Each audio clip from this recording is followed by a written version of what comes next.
Sederego, Megawati Hanyasri tampak memamerkan sebuah tangkapan layar yang berisikan pujian dari legenda badminton Indonesia Gracia Poli.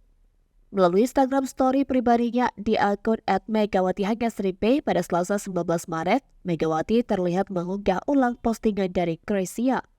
Awalnya Gracia mengunggah sebuah foto yang memperlihatkan aksi Megawati saat membela Respak di Liga Voli Korea melalui Instagram story di akun @graciapoli.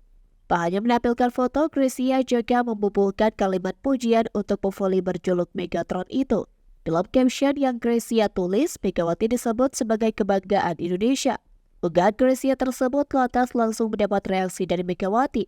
Melalui postingan ulangnya, Megawati membubuhkan kalimat ucapan terima kasih kepada peraih medali emas Olimpiade Tokyo 2020 itu.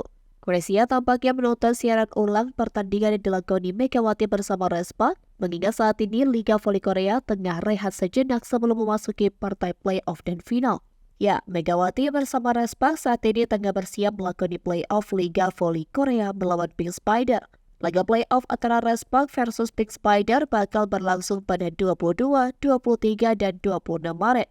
Menggunakan format best of 3, Respak dan Pink Spider akan bersaing guna bisa meraih 2 kemenangan. Bagi tim yang meraih 2 kemenangan beruntun, maka akan berduel dengan Hyundai Hillstead di partai final. Pujian yang dilontarkan Gracia kepada Megawati memang tak salah. Sejauh ini Megatron berhasil mencatatkan performa impresif bersama Respak. Sebelum membawa Respak lolos playoff, Megawati beberapa kali mencatatkan rapor manis di Liga Voli Korea.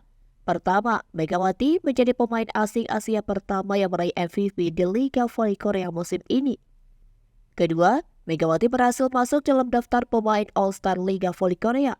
Tak hanya Gracia, kekuatan Megawati juga diakui oleh lawan-lawannya di Liga Voli Korea. Sebut saja pemain Pink Spider Lee Jo-ah. Dikutip dari Sport News, Lee Jo-ah bahkan siap mengantisipasi pergerakan Megawati di laga playoff Liga Voli Korea mendatang.